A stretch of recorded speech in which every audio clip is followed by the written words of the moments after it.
let me show you how we got to this point here. This person wants to know if I think Tulsi Gabbard is making stuff up about election interference when we discuss the 2020 election. And he had asked this question on a couple of different threads, and I answered him on one of the threads, but apparently reading is something that from time to time confounds this guy. So I went ahead and answered him on this thread again. I said I answered this on the other thread. Yes, lying. Which led us to the retort that we have here. LOL, okay, when prosecutions happen, don't scream he's a dictator. When are these fucking prosecutions going to happen, my guy? It's been 5 fucking years.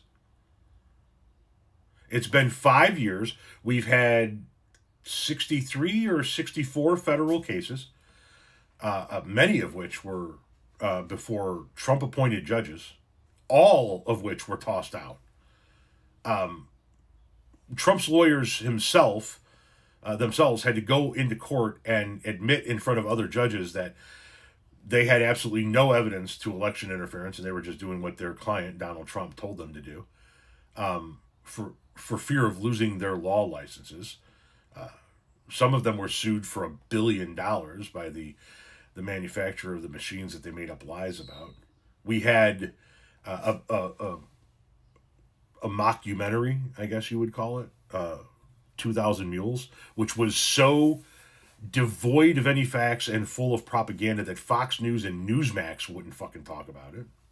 We had the My Pillow guy. He's had, 2-3 symposiums to show us the election fraud and has shown nothing. As a matter of fact, he offered somebody a reward of millions of dollars if they could prove that his numbers were fake. Somebody proved it, and a court had to order him to pay the millions of dollars because it was proven to be fake. So when are these prosecutions scheduled to begin there, champ? The Republicans have held the House for the last couple of years. They've been investigating everything that they want to investigate. There will be no prosecutions because the 2020 election was not rigged.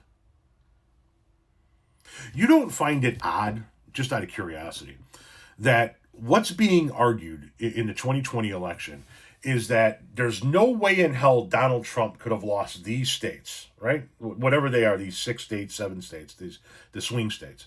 There's no way in hell that he could have lost these. So these ballots had to have been rigged, yet they're not arguing that the Republicans that won on those very same ballots were rigged. Those were legitimate ballots cast. But they were the same ballots that were cast that caused Donald Trump to lose. That's not a red flag for you? Of course it isn't. I'll tell you what, champ. You get back in touch with me when we actually start to see prosecutions as a result of election fraud in 2020, okay?